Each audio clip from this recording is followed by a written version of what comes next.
All right, guys. Now for This Week in Doom, we decided we're going to do a quick weekly wrap up of all the biggest stories that happened in and around finance for the week. Starting with Sunday night last week, we had the European Union elections over across the pond, and right leaning populist parties swept the European Union elections, most notably in France, where Marie Le Pen's right wing party took almost twice as many seats in the European Union as President Emmanuel Macron's left leaning party. And it was such a trouncing that Macron made the risky move of dissolving the National Assembly and calling snap elections for June 30th and July 7th. This is a risky gamble by Macron, attempting to recapture some momentum away from Le Pen's party. And, well, it could end up blowing up in his face. And French stocks did not like that move by Macron. The CAC 40 was down almost 6% on the week, as French stocks lack the certainty of what their political situation may look like this time next month. Also going on this week, we got new updates in the GameStop saga, the mother of all meme stocks. Shown here is Roaring Kitty, aka Deep Effing Value, otherwise known as Keith Gill. And last week, he was capturing a lot of attention because of his massive position, 5 million shares of GameStop stock, along with 120,000 call options that expired on Friday. And it was what would Gill do with those call options that had GameStop shareholders really wondering where the stock was going to go.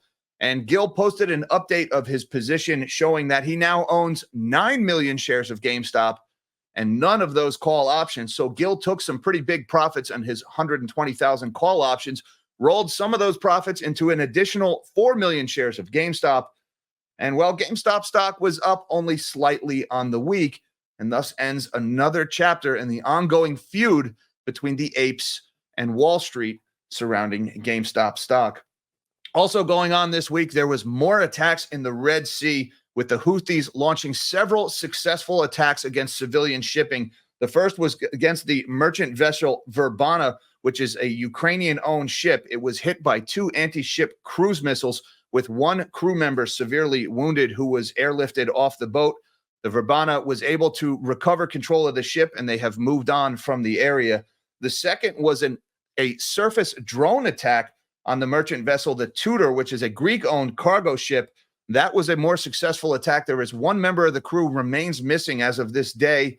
The ship was taking on water, and the crew was forced to abandon ship. The ship is still adrift in the Red Sea, as the situation, that other war that we're kind of involved in, kind of not involved in, continues, and it's not getting very much attention in the press. Also going on this week, we got inflation data, and the market just loved the data. The first was on Wednesday. We got the Consumer Price Index, or CPI, which is the most closely watched inflation measure. CPI came in at 3.3% year over year. That's down from 3.4% last month. Inflation was also 0.0% month over month, and that's down from an increase of 0.3% last month. So that was very encouraging inflation data from the headlines. Also, core inflation, which strips out volatile food and energy, came in at 3.4%, also down from 3.6% last month. And the month-over-month number was 0.2%, down from 0.3%. So consumer price inflation is trending downward in the right direction. That means prices are still going up, but they're going up slower than they were last month. The stock market rallied big on that news Wednesday morning and stayed there for most of the week. Then on Thursday, we got more inflation data. We got the Producer Price Index, or the PPI, which measures inflation further upstream in the supply chain. And much like CPI, that was down, with headline PPI at 2.2% year over year. That's down from 2.3% last month. And the month-over-month number was down big at negative 0.2%. So producer prices actually went down for the month. That's versus an increase of 0.5% the month before. So both of those stories adds up to further progress on inflation, which the stock market liked because it means the Federal Reserve may cut interest rates sooner rather than later. We also got more news on Wednesday with Apple making their big artificial intelligence unveil. They unveiled Apple Intelligence. And, well, it's basically a calculator and an upgraded Siri that allows Siri to move in and out of different apps, allowing it to see information from text messages and emails and compile that to answer more complex questions. The market initially yawned at this news, with Apple stock was down about 0.5%. on that release. And then all of a sudden, a day later, something changed and the market started to rally on this news. Apple has reclaimed the position as the second most valuable company in the world from NVIDIA, rallying several $100 billion worth of market cap after the initial sell-off on this release. And I would add the details were released on Thursday, showing that neither Apple nor OpenAI are going to make any money from this. OpenAI is allowing Apple to put ChatGPT on their iPhones for free. Apple is not paying ChatGPT, and ChatGPT is not paying Apple. It's believed that this being available on Apple's high-end phones may cause more consumers to upgrade to the more expensive phones. And ChatGPT believes that Apple users using their product may cause more of them to upgrade to their paid feature. But right now, no money changing hands, despite hundreds of billions of dollars worth of additional value created in Apple stock. Also going on Wednesday, we got Jerome Powell's press conference at the FOMC, or the Federal Open Market Committee. And as expected, the Fed left interest rates unchanged, surprising nobody. There was a little bit of surprise in the summary of economic projections, which is more commonly known as the dot plot, which showed the average Fed governor believes only one interest rate cut will happen this year. That is down from 2 rate cuts that were predicted back in March. So the Fed, despite some encouraging progress on inflation, the Fed is less likely to cut according to their own projections this year, with 1 rate cut versus 2.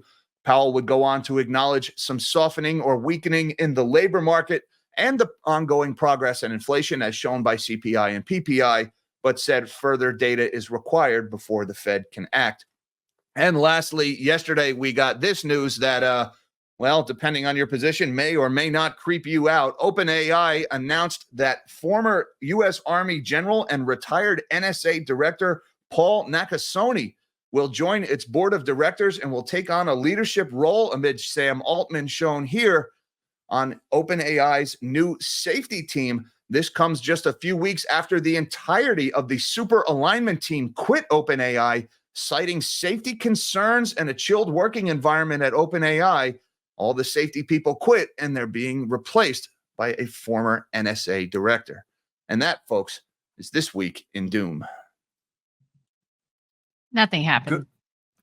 Good stuff. Yeah, nothing to hear here. That's pretty.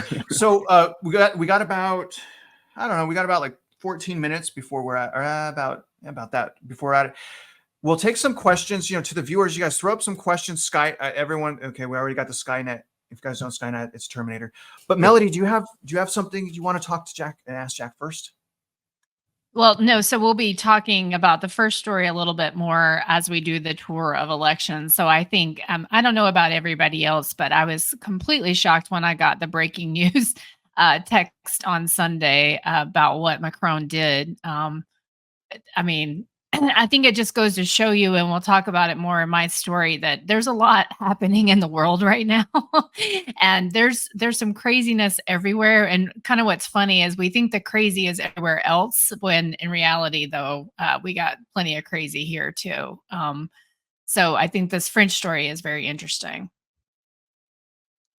I have 2 questions, actually. You brought a lot out of me on that segment, Jack. A lot out of me. So I'll just keep it to 2 questions. It's a little bit controversial, the first question, but just let's be real here. And this is proven, okay? World leader corruption. This is proven. There's no guess. There's no tinfoil hat. But would you say that the world leader corruption is actually what's leading to the war and not the civilians? How do I address this softly? Who wins when we fight? And my friend Mario Ineco over at Mineco 64, really smart guy, very well read. He has a common saying. I'm not sure if it's his original quote or not, but he says all wars are banker wars. And basically, no matter who wins, the banks win, right? Because they finance the wars, they finance the construction, and obviously, the military-industrial complex is a big factor too, right? We're having the big discussion about sending F-16s to Ukraine and whether or not, we should or shouldn't. And I don't want to weigh in on whether or not we should or shouldn't. But when you read about all the countries that are considering sending F-16s and the number of these F-16s, which are older 4th generation fighters, still very capable aircraft, But everybody who's considering sending a certain number of F-16s to Ukraine, those same countries are ordering a nearly identical number of fifth-generation F-35s from Lockheed Martin. So who's really benefiting here?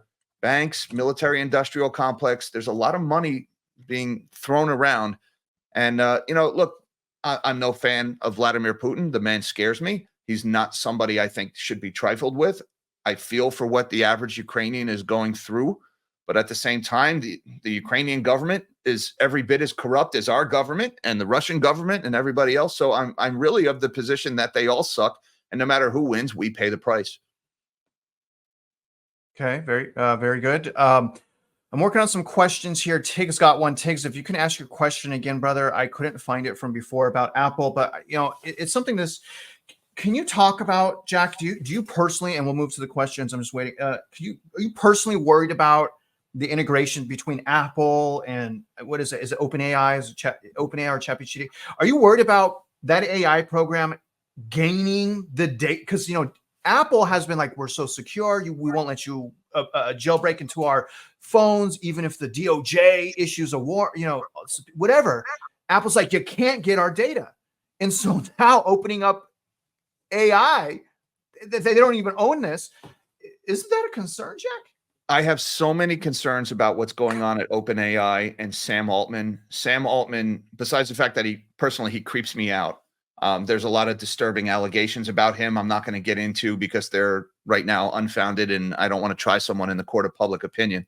But there's also plenty we do know about him. Like he asked Scarlett Johansson to use her voice for their chatbot, and she said no, and he did it anyway. This is a man who takes what he wants when he doesn't get the answer that he wants. There's also stories about how he is just lying to his board of directors, and that's why they tried to fire him. The wording they used was he is less than forthcoming or not quite candid. He's a liar. The board of directors at OpenAI found out that ChatGPT was being released to the public via Twitter. How does the CEO of a company launch via and not tell the board of directors? And that's besides the fact that OpenAI is supposed to be a nonprofit group. It was founded as a nonprofit, and then somehow this turned into a multi-billion-dollar for-profit entity that's now almost entirely controlled by Microsoft, because when the board of directors tried to regain control from Sam Altman, Microsoft threatened to hire the whole company, and it ended up being now Microsoft controls the company. And now, their safety people are quitting, freaking a lot of people out. There's a meme called "What Did Ilya See?" referring to Ilya Sutskever, who was the head of the super alignment team, the person who's in charge of making sure AI is safely and responsibly developed, whatever that means, I don't know. But he saw something that made him quit, and they replaced him with a former NSA director. And guys, it's the 2020s. We don't need a tinfoil hat to have a problem with that. All right. I'm not attacking General Nakasone personally, right? The guy served his country, and he stood on the wall against foreign adversaries who attack us daily on cyberspace. So I'm not saying the guy's automatically a bad guy, but this is not somebody whose primary concern is the privacy and the civil rights of American citizens. This guy's primary concern is getting as much information as possible to stop the bad guys. And we need to strike a balance between those two. All the people who are supposed to be on the side of privacy and responsibility are gone, and we're left with Sam Altman and a military guy. That freaks me out a little bit. Wasn't Gates in DC this week? Wasn't Bill Gates in DC for meetings and no one knew why? I saw that yesterday, I think, or the day before. Yeah. News to me, but it wouldn't surprise me, Mel. Yeah. Yeah. I think this is a story we keep our eyes on for sure. Sorry, right, Travis, you were saying. I was saying nothing. I got a couple questions real quick. And if we can make this kind of quick, Jack, we're running a little bit behind. Some of these are a little bit controversial. So let me just start with this one right here. And again, if we could be quick here, this is from Tiggs. Charyan was asking if Apple can still bring in revenue from China if ChatGPT. I don't see why not. I really don't. Now, Apple's kind of tap dancing a very thin line with China, right? Because China is obviously a very draconian big brother surveillance state, and Apple pretends to care about privacy, at least. So I don't know that ChatGPT is necessarily going to be the straw that breaks that camel's back. I think it'll more be something geopolitical. There's already a lot of backlash against like Tesla and a lot of American companies as in part of the ongoing trade war and obvious geopolitical tension. So I don't think ChatGPT specifically will cause problems in China, but that's not to say Apple won't have plenty of China problems in the near future. Here's another good one, Jack. This is from K-Pal. Cool picture, K-Pal. Do you think we should have a target inflation rate at 2% at this point? What's wrong with none? How about no inflation? How about negative? Anyways, can we have a negative number? Don't get penalized. I want to see negative numbers, Jack. I don't want to see positive. I wouldn't mind seeing negative numbers. The government won't allow it, right? Because negative inflation numbers, when you're 34, 37 trillion, who's counting at this point? But when we're so in debt, if we have deflation, then the national debt becomes even more insurmountable. If we have inflation, the national debt becomes easier to handle because the trillions of dollars we owe is now less valuable. So the government is incentivized to create inflation. That 2% target, that is the precise setting on the stove that will keep that frog from jumping out of the pot. And that's why they target 2%. The average person doesn't realize they're being robbed by inflation at 2%. But Jack, that's only if the government stopped printing money and spending a deficit, correct? Well, that's Because their target, right? Will we achieve what I'm it? saying is they're working against themselves right now. Would you agree with that?